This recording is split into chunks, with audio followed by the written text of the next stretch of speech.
Big boss చరిత్రలోనే first time audience ఒక కంటెస్టెంట్ని eliminate చెయ్యాలనుకోవడం, దానికి మిగిలిన వాళ్ళందరికీ ఓట్లు వేస్తే అది సక్సెస్ అయ్యి సోనియా ఎలిమినేట్ అయిపోవడం, ఇది ఫస్ట్ టైం అని నాకు అనిపిస్తుంది. లాస్ట్ సీజన్లో ట్రై చేశారు, అంతకుముందు సీజన్లో ట్రై చేశారు, బట్ ఎప్పుడైతే ఇంత ఫాస్ట్గా ఎలిమినేట్ అవ్వలేదు. బట్ సోనియాని మాత్రం ఎలిమినేట్ చేసేసారు. అది మాత్రం చాలా గుడ్ థింగ్ అని చెప్పుకోవచ్చు. నిన్న నాగ్ సార్ వీళ్ళు ముగ్గురికి తీసుకున్న క్లాస్తో సోనియాకి అర్థమైపోయింది తను హౌస్ నుంచి ఎలిమినేట్ అయిపోతానని. సో అది మాత్రం ఫిక్స్ అయిపోయింది మెంటల్గా. సో నిన్న సాటర్డే ఎపిసోడ్ అయింది కదా, దాని తర్వాత ఏం మాట్లాడుతుందంటే నిఖిల్, పృథ్వీ, ఆదిత్య, ఓం గారు కూడా అక్కడే ఉన్నారు, డైనింగ్ టేబుల్ దగ్గర మాట్లాడుతుంది. తర్వాత ఏమంటుందంటే నేను యష్మిని అసలు గేమ్ పరంగా అన్నాను తప్ప పృథ్వీని నిన్ను చూస్తుందని చెప్పి అసలు అనలేదు, నా ఇంటెన్షన్ అదే కాదు అసలు అని చెప్తుంది. బట్ ఈ విషయం ముందు చెప్పాలి, యష్మి సోనియాతో మాట్లాడుతున్నప్పుడు చెప్పాలి. బట్ అప్పుడు ఏమి చెప్పలేదు, తన ఇంటెన్షన్ అయితే అదే అని క్లియర్గా అందరికీ అర్థమైంది. బట్ ఇప్పుడైతే మాట మార్చుతుందని నాకు అనిపించింది. అలాగే విష్ణు విషయాల్లో, మిగిలిన విషయాల్లో కూడా వీళ్ళందరూ నన్ను కావాలని రాంగ్గా పోర్ట్రే చేస్తున్నారు అని చెప్తుంది. దానికి ఫీల్ అవుతుంది అనమాట. తర్వాత నాగ్ సార్ వచ్చారు. నాగ్ సార్ సోనియాని పిలిచి అడిగారు, ఏంటి నీ బాధ ఏంటి, నీ ఆవేదన ఏంటి అని అడిగితే ఏడ్చేసింది అనమాట.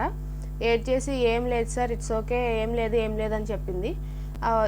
నాగ్ సార్ 2-3 టైమ్స్ అడిగారు, అంటే సోనియా స్పెషల్ కిడ్ కదా అందుకని స్పెషల్గా అడిగారు. బట్ సోనియా అయితే చెప్పలేదు. సో నెక్స్ట్ అయితే యష్మిని పిలిచి అడిగారు, యష్మి ఏంటి ప్రాబ్లం ఏంటి సోనియాకి, నువ్వేమనుకుంటున్నావు అని అడిగారు. అయితే సార్ హౌస్ అంతా సోనియానే వాళ్ళిద్దరిని మ్యానిపులేట్ చేస్తుందని అనుకుంటున్నారు సార్. బట్ సోనియా అయితే తన ఐడియాస్ని అన్నిటిని వాళ్ళిద్దరికి చెప్తుంది, ఇలా చెయ్యండి అలా చెయ్యండి అని. బట్ అది చెయ్యాలా వద్దా అని డిసైడ్ అవ్వాల్సింది నిఖిల్ అండ్ పృథ్వీ. వాళ్ళ గేమ్ వాళ్ళు ఆడాలి కదా సార్. ఇప్పుడు తను చెప్పిందని వాళ్ళు చేయడం అది కరెక్ట్ కాదు, అది వాళ్ళంతటా వాళ్ళు తీసుకోవాల్సిన డెసిషను. బట్ సోనియా అయితే చెప్తుంది కానీ చేసే వాళ్ళని బట్టి ఉంటుంది. సోనియా అయితే మంచిది అని చెప్పేది అనమాట. సో నాకైతే రీసెంట్గా ఒపీనియన్ చేంజ్ అయ్యింది అని చెప్పింది. నాకు సార్ అన్నారు, నువ్వే తప్పుగా అర్థం చేసుకున్నావు అంటే, అవును సార్ నేనే మిస్అండర్స్టాండింగ్ చేసుకున్నాను సోనియాని. సో తనైతే మొత్తం అంతా తను చెప్పట్లేదు, తను చెప్పినా చెయ్యడం వీళ్ళ తప్పు, అది వీళ్ళ గేమ్ వీళ్ళు ఆడాలి, బట్ అలా ఆడట్లేదు అని చెప్పింది. తర్వాత పృథ్వీ అయితే సేవ్ అయ్యాడు. నెక్స్ట్ అయితే ఒక టాస్క్ పెట్టారు, చిన్న టాస్క్ పెట్టారు. పోన్లేండి, సండే ఫండే అని ప్రతిసారి సాంగ్స్ అయి ప్లే చేసి మనకి బోర్ కొట్టించకుండా ఇంకొక చిన్న టాస్క్ అయితే పెట్టారు. ఆ టాస్క్ పేరు ఏంటంటే నీకే అంకితం అని చెప్పి ఇంత పెద్ద హ్యాండ్ తీసుకొచ్చారు. ఒక హ్యాండ్తో కొడితే బాడీకి అంతా సరిపోతుంది అది. తర్వాత ఆ టాస్క్ ఏంటంటే ఒక స్లిప్స్ వస్తాయి, స్లిప్స్లో ఒక మ్యాటర్ ఉంటుంది, టాక్సికా, అటెన్షన్ ఫ్రీకా, ఇలా మ్యాటర్స్ ఉంటాయి. అది ఎవరికి సెట్ అయిద్దో హౌస్ మేట్స్ చెప్పాలి. ప్రేరణని అయితే పిలిచారు. ప్రేరణ అయితే టాక్సిక్ అని వచ్చింది, టాక్సిక్ అయితే సోనియాకి ఇచ్చింది. అసలు ఎంత కరెక్ట్గా చెప్తుంది అంటే ప్రేరణ అసలు భలే చెప్తుంది, భలే అబ్జర్వ్ చేస్తుంది అందరి గేమ్ని, చాలా పాయింట్స్ భలే క్లియర్గా చెప్తుంది. అది కూడా చెప్పిందంటే తన మాటలు నాకు అస్సలు నచ్చటం లేదు సార్ అని చెప్పింది. కానీ నీకు నచ్చకపోయినంత మాత్రాన టాక్సిక్ కాదు కదా అని నాకు సార్ అంటున్నారు. సార్ అప్పుడు మ్యాటర్ స్టార్ట్ చేసింది అనమాట. నామినేషన్స్ ఆ టైంలో పర్సనల్గా చాలా మాటలు అనేస్తుంది సార్, అది చాలా హర్టింగ్గా ఉంటుంది, దాని గురించి అసలు ఆలోచించదు. అలాగే ఎవరైనా ఇప్పుడు నిఖిల్ క్లాన్లోకి వెళ్ళింది సార్, అప్పుడు ఏమంది, నా అవసరం నీకు ఉంటుంది, నా అడ్వైజెస్ నీకు అవసరం అని అన్నీ నాకే తెలుసు అని అనుకుంటుంది, పక్కన వాళ్ళకి ఏం తెలీదు, నేనే మీకు అడ్వైజ్ ఇస్తాను మీరు చెయ్యండి అన్నట్టే చెప్తుంది అని చెప్పింది. నన్ను మించిన వాళ్ళు ఎవరు లేరు అన్నట్టు ఫీల్ అవుతుంది కదా, అదే చెప్పింది. తర్వాత నైని వచ్చి లౌడ్ స్పీకర్ వచ్చింది. లౌడ్ స్పీకర్ ఇంకా ఆల్వేస్లీ విష్ణు కదా. విష్ణు ఏమందంటే, సార్ నాకు చిన్నప్పుడు వసపోసారు సార్, అందుకే నా వాయిస్ ఇలా ఉంటుంది సార్ అని చెప్తుంది. రాజునా గారు మామూలు కాదు అసలు, చూడండి ఎంత బాగా చెప్పారు. అది లౌడ్ స్పీకర్ స్పెల్లింగ్ చెప్పమన్నారు, లౌడ్ స్పీకర్ స్పెల్లింగ్ చెప్పింది. అది కాదమ్మా స్పెల్లింగు, LOVED అని చెప్పు, అది సెట్ అవుతుంది నీకు అన్నారు. అసలు మామూలు పంచు కాదు ఇది, అసలు ఇన్స్టెంట్గా భలే వేసారు ఈ పంచు, నాకు భలే నచ్చింది. లవ్ కూడా అంటే పృథ్వీతో రిలేషన్ అలా చూపిస్తున్నారు కదా, సో దానికి రిలేటెడ్ అనమాట. ఇది భలే ఉంది అసలు ఇన్స్టెంట్గా. నాకు సార్ మన్మధుడు కదా, మరి మినిమం ఉంటుంది. సీతకి ప్లే విక్టింగ్ కార్డ్ అని వచ్చింది. సీత వెళ్ళి మనీకి పెట్టింది అనమాట. సార్ చేసింది చెప్పాల్సినవి అన్నీ చెప్పేస్తాడు సార్, లాస్ట్లో ఫైనల్గా దొరికిపోతాడు అందరికీ. సో అక్కడ అయితే బుక్ అయిపోతాడు అని చెప్పింది. ఆదిత్య మణికంఠకి ఇచ్చారు. అసలు ఈ ఓం గారు ఏం చేస్తున్నారో అసలు అర్థం కావట్లా. ప్రతిసారి శేఖర్ భాష గారు వెళ్ళేంత వరకు శేఖర్ భాష ఆయన వెళ్ళిపోయారు. ఇప్పుడు మనీ మనీ మనీ, ఇంకా నామినేషన్ అయినా మనీనే, ఇంకా ఏది తప్పు మాట్లాడాలన్నా మనీనే, ఇలాంటివి ఏమన్నా పెట్టాలంటే మనీనే. అలా మరీ ఇంతలా టార్గెట్ చేయకూడదు. ఆదిత్య గారు గేమ్ ప్లే అయితే కంపల్సరీ మార్చుకోవాలి. ఇలా అయితే చాలా కష్టం. అయితే హైపర్ అయిపోతున్నాడు, లేకపోతే చాలా డల్ అయిపోతున్నాడు, చాలా నెగిటివ్గా ఆలోచిస్తున్నాడు అని చెప్పారు. నబీల్కి సేఫ్ ప్లేయర్ వచ్చింది, నిఖిల్కి ఇచ్చారు. ఎందుకంటే తను ఇక్కడ మాటలు ఇక్కడ, అక్కడ మాటలు అక్కడ, ఎవరి దగ్గర వాళ్ళ మాటలు చెప్తూ దాన్ని కవర్ చేసుకోవడానికి 100 మాటలు చెప్పి సేఫ్ అయిపోతూ ఉంటారు సార్ అని చెప్పారు. నెక్స్ట్ పృథ్వీకి మ్యానిపులేటివ్ వచ్చింది, మనీని సెలెక్ట్ చేశారు. ఏంటో రయ్యా వీళ్ళందరూ అటు తిరిగి ఇటు తిరిగి మనీ చాలా ఈజీగా ఉన్నాడు అందరికీ. అందరూ మణికంఠ అని ప్రతిదానికి. మనీ తన గురించి పాజిటివ్స్ నెగిటివ్స్ అన్నీ బయటకు వచ్చేసి తన గేమ్ ప్లే అందరికీ తెలిసిపోయి ఇంకా అందరూ దొరికింది ఛాన్స్ అని ఈజీగా అందరూ మనీకి తీసుకెళ్ళేసేస్తున్నారు. సో ఇలాగే టార్గెట్ చేస్తూ ఉంటే మనీకి హైప్ పెరిగింది తప్ప ఏ యూజ్ ఉండదు మిగిలిన వాళ్ళకి. సో అది అర్థం చేసుకోవట్లేదు ఎవరు. చూద్దాం ఎప్పుడు అర్థం చేసుకుంటారో. సార్ తిను మ్యానిపులేటివ్ బాగా చేస్తాడు సార్, నాకు నచ్చదు ఆ విషయం అని చెప్పారు. అసలే నాకు సార్ అంటారు అసలే ఈ మనిషికి క్లారిటీ ఉండదు, తను మ్యానిపులేట్ ఎలా చేస్తాడు అన్నారు. సార్ ఆ విషయంలో మాత్రం ఉంటుంది సార్ క్లారిటీ అన్నాడు పృథ్వీ. ఏదైనా సరే సింగిల్ లైన్స్లో చెప్పేస్తాడు కదా, సో అలా చెప్పేశాడు ఈజీగా. నెక్స్ట్ అయితే యష్మికి అటెన్షన్ సీకర్ ఇచ్చారు. అది ఎవరంటే పృథ్వీ అని చెప్పింది. Sir oh my God, girls అందరూ కలిసి ఎప్పుడు పృథ్వీ చుట్టూరే తిరుగుతూ ఉంటారు సార్, చాలా అటెన్షన్ సీకర్ అని చెప్పింది. నెక్స్ట్ నిఖిల్ వచ్చాడు, ఎయిమ్లెస్ వచ్చింది. సార్ చాలా కష్టం సార్ ఇది చెప్పడం, అందరికీ ఎయిమ్ ఉంది, అందరూ బాగా గేమ్ ఆడుతున్నారని చెప్పాడు. అందుకే నేను సేఫ్ ప్లేయర్ అనేది అని చెప్పారు నాకు సార్. తర్వాత అయితే ఇంకోటి తీసుకుంటా అన్నాడు. ఇంకో స్లిప్ తీసుకుంటే నిఖిల్ దరిద్రం ఏంటో కానీ ఫేక్ వచ్చింది. ఇలా మళ్ళీ నేను చేంజ్ చేసుకుంటాను రిక్వెస్ట్ చేస్తే అప్పుడు చేంజ్ చేశారు మళ్ళీ ఎయిమ్లెస్ అని. అది అటు తిరిగి తీసుకెళ్ళి మనీకే ఇచ్చాడు. ఏంటంటే ఎందుకంటే సార్ ఇది నేను అసలు టార్గెట్గా వేయట్లేదు, నిజంగా నాకు అనిపించింది చెప్తున్నాను అన్నారు. అందరూ చెప్పండి, ఇంకా మీ ఇష్టం, అంతా మనీని హీరో చేసేదాకా, మనీని టాప్ ఫైట్ తీసుకెళ్లేదాకా ఇలాగే చేస్తూ ఉండండి. ఎందుకంటే ప్రతి వీక్ నేను ఈ వీక్ ఉంటే చాలు అని చెప్పి అలా అనుకుంటారు సార్. అందుకే ఏం లెస్ అని మనీ తీసుకెళ్ళి నిఖిల్కి ఇచ్చాడు. ఇది మాత్రం 100% కరెక్టే. ఎందుకంటే నిఖిల్ ఎప్పుడు సోనియాకి బయాస్డ్గా ఉంటాడు సార్ అని చెప్పాడు ఒక మొక్కతో, అది కరెక్ట్. విష్ణు వచ్చింది, ఇమ్మెచ్యూర్ వచ్చింది, ఇది నాకు వర్తిస్తుంది కదా సార్ అని చెప్పింది. అది కరెక్టేనమ్మా, నీ గురించి నీకు తెలిసినంత మిగిలిన వాళ్ళకి ఎలా తెలుస్తుంది చెప్పు. అయితే నీతో పాటుగా ఇంకొకళ్ళు ఎవరంటే నైనిక అని చెప్పింది. నైనిక ఎస్ నిజంగానే 100% ఇమ్మెచ్యూర్, ఎక్కడ మాట్లాడాలో తెలీదు, ఎక్కడ మాట్లాడకూడదో తెలీదు. సోనియా సెల్ఫిష్ వచ్చింది, విష్ణుప్రియకి ఇచ్చింది. ఎందుకంటే తన ఆలోచనలకి తను నచ్చింది తను చేసేస్తుంది, అది కరెక్టా రాంగా అని ఆలోచించదని చెప్తుంది. సో దీని వెనకాల ఉన్న ఇంటెన్షన్ వేరు. బికాజ్ ఆఫ్ పృథ్వీతో తను క్లోజ్గా ఉండడం సోనియాకి అస్సలు నచ్చడం లేదు. సో ఆటోమేటిక్గా విష్ణు అంటే నచ్చదు, అంతే సింపుల్. నెక్స్ట్ ప్రేరణ సేవ్ అయింది. లాస్ట్కి అయితే ఓం గారు, సోనియా అండ్ మణికంఠ డేంజర్ జోన్లో ఉన్నారు. నెక్స్ట్ ఆదిత్య గారు అయితే సేవ్ అయిపోయారు. ఇంకా సోనియా, మణికంఠ ఉన్నారు. ఇంకా బిగ్ బాస్ టీము సోనియాని సేవ్ చేయడానికి ఎంతలా ట్రై చేస్తున్నారంటే ఈరోజు మొత్తం సోనియా జపం చేస్తూనే ఉన్నారు. సోనియా రైట్ అని చెప్పి ప్రూవ్ చేయడానికి చాలా ట్రై చేశారు. బట్ అది అవ్వదమ్మా. బట్ మన ఫీలింగ్ ఏంటంటే అది అవ్వదమ్మా, అది అయ్యే పని కాదు. కరెక్టే కదా, ఎంత పాజిటివ్, ఇప్పుడు లాస్ట్ డే ఎంత పాజిటివిటీ తీసుకురావాలన్నా అది ఎక్కడ కుదురుతుంది, అస్సలు ఛాన్సే లేదు. అందుకే ఈరోజు ప్రతిదానికి సోనియా ఎలిమినేట్ అయిపోద్ది కాబట్టి ప్రతిదానికి సోనియా.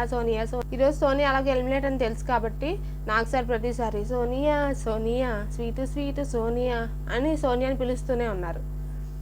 మణికంఠ, సోనియా డేంజర్ జోన్లో ఉన్నారు. సో ఇప్పుడు హౌస్ మేట్స్కి ఏం చెప్పారంటే మీరందరూ జీరోగా సెలెక్ట్ చేసిన person Manikanta. So but audience లీస్ట్లో ఉన్నది ఓటింగ్లో సోనియా. సో మీరు ఇప్పుడు ఓట్స్ వేసి డిసైడ్ చేయండి ఎవరు ఎలిమినేట్ అవ్వాలనుకుంటున్నారో, ఎవరు ఈ హౌస్లో ఉండాలనుకుంటున్నారో అని చెప్పారు. బట్ మీరు ఓట్ వేసిన సంగతి ఆ యాక్షన్ రూమ్లో ఉన్న వాళ్ళకి ఎవరికి తెలియదు అని చెప్పారు. తర్వాత ఆల్వేస్లీ తెలుస్తుంది.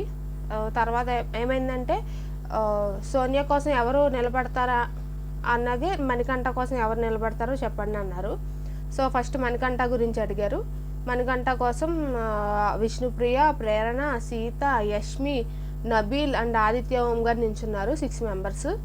తర్వాత సోనియా కోసం ఆల్వేస్లీ నిఖిల్, పృథ్వీ, నైనిక నుంచున్నారు. సో ఇక ఎక్కువ మెంబర్స్ సోనియాని ఎలిమినేట్ చేయడానికి ఇష్టపడ్డారు కాబట్టి సోనియా ఎలిమినేట్ అయిపోయింది.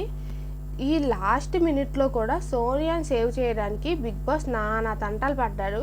బట్ అదైతే అవ్వలేదమ్మా. సరే, సోనియా అయితే ఇప్పుడు ఎలిమినేట్ అయిపోతుంది. మీరేమీ అంత హ్యాపీగా ఫీల్ అవ్వక్కర్లేదు. మళ్ళీ రీఎంట్రీ ఉంటుంది సోనియా, అది గ్యారంటీగా. సో ఈ 2-3 వీక్స్ అయినా సరే హ్యాపీగా ఉండండి. తర్వాత మన ఎంట్రీ ఇస్తారు సోనియా గారు మళ్ళీ. మణికంఠ అందరూ 0 అన్నారు కాబట్టి మణికంఠని జైలుకి పంపించమన్నారు. ఏం లేదు, జైలు ఖాళీగా ఉంటుంది, ఎన్ని రోజులని అలా చూస్తా కూర్చుంటారు. మొన్నే మణికంఠ అన్నాడు మణికంఠని జైల్లో పెట్టడానికి మణికంఠని జైల్లో పెట్టమన్నారు. దానికి రీజన్ ఏంటో తెలుసా మీకు? దానికి రీజన్ ఎవరో కాదు, మణికంఠనే. మొన్న లాస్ట్ వీక్లో అన్నాడు ఈసారి జైలుకి పంపిస్తారు, ఈసారి జైలు కంపల్సరీ ఉంటుందని. సో నువ్వు ఇచ్చిన ఐడియాని ఇంకా నీ మీద అప్లై చేద్దామని అలా చేశారనమాట. సోనియా అయితే బయటకు వచ్చేసింది. నిఖిల్, పృథ్వీ అయితే చాలా ఫీల్ అవుతూ ఉన్నారు. తర్వాత సోనియా స్టేజ్ మీదకి వచ్చింది, తన ఏవీ జర్నీ చూపించారు. గేమ్ విషయంలోనే యష్మిని అన్నాను సార్, ఇంకే విషయంలో గురించి నేను యష్మితో అనలేదు, అదైతే నేను తనకి క్లియర్ చేశాను సార్, ఇప్పుడు మళ్ళీ చెప్తున్నాను అంది. సో ఇంకా అందరూ ఒకటైపోయి ఇలా చేస్తున్నారు సార్ అని చెప్తుంది. సరే వాళ్ళందరితో మాట్లాడదామన్నారు. సార్ వీళ్ళతో ప్రాబ్లం ఏంటంటే నిఖిల్, పృథ్వీ అంటే వీళ్ళకి అటెన్షన్. నిఖిల్, పృథ్వీ అంటే వీళ్ళందరికీ ఇష్టం. వాళ్ళ అటెన్షన్ వీళ్ళు ఎక్కడున్న వాళ్ళందరికీ కావాలి, ఎస్పెషల్లీ గర్ల్స్కి. కాబట్టి పృథ్వీ, నిఖిల్ అటెన్షన్ ఏమో ఎప్పుడు నా మీదే ఉంటుంది. ఆ విషయం వీళ్ళందరికీ నచ్చలేదు ఇక్కడ ఉన్న గర్ల్స్కి. కాబట్టి వాళ్ళందరూ ఒకటైపోయారు. అందుకే చీఫ్గా చేసినప్పుడు కూడా నన్ను ఇలాగా నా వల్లే అంతా జరిగింది అన్నట్టు ప్రొజెక్ట్ చేశారు. ఆ క్లాన్లోకి కూడా ఎవరు రాలేదు అని చెప్తుంది. అస్సలు సోనియా గారు ఏం చెప్పారండి అసలు? వాళ్ళతో ఎప్పుడూ ప్రాబ్లం లేదు, ఓకే. బట్ మీరనే మాటలు కూడా మీరు గుర్తుంచుకోవాలి కదా. మీరు ఎన్ని మాటలు అన్నారు, అందరినీ ప్రతి విషయంలో హర్ట్ చేస్తూనే ఉన్నారు. మీరు చెప్పినట్టే వాళ్ళిద్దరూ చేస్తూ వచ్చారు. సో ఇక్కడ మీది ఎంత తప్పుందో నిఖిల్ది అంతే తప్పుంది. పృథ్వీ ఇంకా చాలా బెటర్ మీ ఇద్దరితో పోల్చుకుంటే. మళ్ళీ అదంతా తిరిగి గర్ల్స్, అసలు దీన్ని టోటల్గా మార్చేసింది. ఇంట్లో ఉన్న గర్ల్స్ వర్సెస్ సోనియా లాగా క్రియేట్ చేసింది అనమాట. సో రాణివమ్మ, మహారాణివమ్మ, ఎల్లే ముందు కూడా ఇరికించవమ్మ మా సోనియమ్మ. ఇంకా అంతకుమించి ఏం చెప్పలేం. నా పాటలు విని భయపడకండి, అప్పుడప్పుడు అలా లోపల నుంచి మన టాలెంట్ అందుకు వస్తూ ఉంటుంది. యష్మి అయితే చాలా చేంజ్ అయింది సార్, నాతో క్లోజ్ అవుతుంది. తర్వాత ప్రేరణ కూడా ఈ మధ్యన నన్ను కొంచెం అర్థం చేసుకుంటుంది సార్ అంది. తర్వాత సీత, విష్ణు వీళ్ళు ఇన్ఫ్లుయెన్స్ చేసుకుంటారు సార్ ఒకళ్ళనొకళ్ళు, వీళ్ళిద్దరికి ఇష్టం లేదు నాకు సార్ ఇక్కడ భలే అన్నారు. వాళ్ళు కూడా అలాగే ఫీల్ అవుతున్నారు, నువ్వు ఇన్ఫ్లుయెన్స్ చేస్తున్నావని అన్నారు. ఇంకా సోనియాకి మాట్లాడుకోవడం లేవు. నెక్స్ట్ తాళి తీసుకొచ్చారు, ఎవరికి ఏది సెట్ అవుతుందో అది పెట్టాలి. పాయసం ఏమో పృథ్వీకి ఇచ్చింది, తను చాలా స్వీట్ అని. తర్వాత నిఖిల్ అయితే చాలా ఏడ్చాడు అనమాట సోనియా వెళ్తున్నప్పుడు. సో నుంచి పక్క నుంచి కొంచెం హెల్ప్ చేసి గిల్లి గజ్జలాడే వాళ్ళు ఎవరు ఉంటారు ఫ్రెండ్స్. అందుకే నిఖిల్ కూడా చాలా ఫీల్ అవుతున్నాడు ఫ్రెండ్స్. మరి రేపటి నుంచి చూద్దాము ఫ్రెండ్స్, గేమ్ ఎలా చేంజ్ చేసుకుంటాడో చూద్దాము ఫ్రెండ్స్. సోనియా వెళ్ళిపోయింది. నాకు sir Bigg Boss housemates అందరికీ చెప్పారు వైల్డ్ కార్డ్ ఎంట్రీస్ వస్తాయి, అది ఎప్పుడు వస్తాయి ఎలా వస్తాయి అనేది బిగ్ బాస్ చేతుల్లో ఉందన్నారు. అండ్ అలాగే ఇంకొక ట్విస్ట్ ఇచ్చారు ఇక్కడ, మిడ్ వీక్ ఎలిమినేషన్ అంట. సో అదైతే హౌస్ మేట్స్కి తెలీదు. సో చూద్దాం ఈ వీక్లో ఎవరు మిడ్ వీక్ ఎలిమినేషన్ అవుతారో చూద్దాం. ఇప్పుడు సోనియా వెళ్ళిపోయింది కదా, హౌస్లో అయితే చాలా చేంజెస్ వస్తాయి. నిఖిల్ అసలు తన గేమ్ మార్చుకుంటాడా లేదా, పృథ్వీ తన గేమ్ ఎలా చేంజ్ చేసుకుంటాడు, వీళ్ళు ఇద్దరూ కలిసి హౌస్ మేట్స్ అందరితో మింగిల్ అవుతారా, లేకపోతే వీళ్ళు సోనియాని సెలెక్ట్ చేయలేదని హౌస్ మేట్స్ అందరికీ అగైనెస్ట్గా వీళ్ళిద్దరూ గేమ్ ప్లే చేస్తారా, లేకపోతే హౌస్లో అందరితో మింగిల్ అవుతారా, ఇక్కడి నుంచైనా నిఖిల్ గేమ్ చేంజ్ చేసుకుంటాడా అనేది చూడాలి. ఇప్పటి నుంచి అయితే కంపల్సరీ నిఖిల్ గేమ్ ఏంటో ఈచ్ అండ్ ఎవ్రీథింగ్ మనకి బయటకు వస్తుంది. ఇప్పుడు దాకా అంటే దాచేసి ఇటు అటు కవర్ చేశాడు, కానీ ఇప్పుడైతే అందరికీ తెలిసిపోయింది గేము. ఇక్కడ నుంచి డెసిషన్స్ ఎలా తీసుకుంటాడు అనేది చాలా ఇంట్రెస్టింగ్గా ఉంటుంది. సోనియా వెళ్ళిపోయిన తర్వాత నిఖిల్ పృథ్వీ అయితే చాలా ఫీల్ అవుతున్నారు. ఇద్దరు గట్టిగా పట్టుకుని ఏడ్చేశారు. మనం ఎంత నెగిటివ్ అనుకున్నా సరే వాళ్ళ ముగ్గురు ఫ్రెండ్షిప్ బాండ్ అయితే బాగుంది కదా, సో సిస్టర్ బ్రదర్ బాండింగ్ లాగా అని చెప్పారు. ఓకే, ఇంక వెళ్ళిపోయింది కాబట్టి ఇంక మనం సోనియా గురించి ఏం అనడానికి లేదు. సో నెక్స్ట్ సోనియా అయితే రీఎంట్రీ ఛాన్సెస్ అయితే 90% ఉన్నాయి. సో తనకి ఇష్టమైతే కంపల్సరీ రీఎంట్రీ ఉంటుంది. సోనియా ఎలిమినేషన్ అవ్వడం కరెక్టేనా, అలాగే ఇప్పుడు హౌస్లో జరిగే చేంజెస్ ఏంటో మీ ఒపీనియన్స్ని కమెంట్ సెక్షన్లో చెప్పండి. అలాగే ప్లీజ్ నా ఛానల్ సబ్స్క్రైబ్ చేసుకోండి. అలాగే పక్కనే ఉన్న బెల్ ఐకాన్ యాక్టివేట్ చేసుకోండి. అప్పుడు నా వీడియోస్ అన్నీ మీకు వస్తాయి నోటిఫికేషన్ ద్వారా. అలాగే ప్లీజ్ నా వీడియోని లైక్ చేసి మీ ఫ్రెండ్స్కి షేర్ చేయండి. మళ్ళీ రేపు నామినేషన్స్తో మళ్ళీ కలుద్దాం. బాయ్.